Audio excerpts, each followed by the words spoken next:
Alright, so everybody keeps asking me about cacao, and I do have seedlings available, but I don't have any grafted ones for sale yet.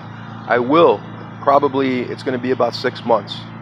This is the one that I've been growing now. This is going on almost year 5, year 4.5. And this year was the most amazing year because it produced very nice large pods, and I got 4 pods on this one tree. Let me just back up a little bit. See if I get you guys a better picture.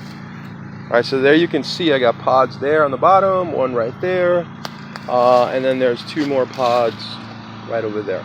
So this tree is only about 6.5, maybe 7 feet tall. It's growing in a really protected area. I've got overhead canopy of other trees, and what I've done is basically taken 2 plants and I already grafted those 2, but those are going to be in 1 gallon. I'm going to be keeping those for a while. Over here, show you guys, sorry about the noise in the background, hope you can hear me. So over here we have, let's see, let me try to,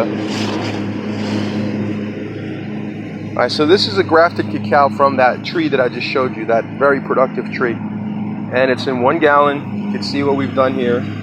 I hope you can see it. See if I can get the graph to show you. There's the grafted area, and that's basically the size of the tree. It's kind of small.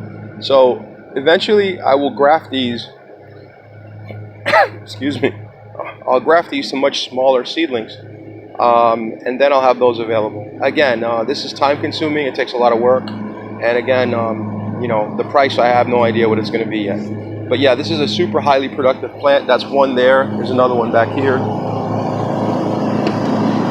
You can see there's the graft on that one, and again, that's from number 3. So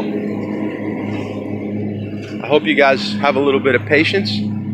Maybe this will inspire other people to find a really high quality cacao that does well in Florida, like my number 3 cacao, and then over some time we'll have plenty of cacao plants that are highly productive.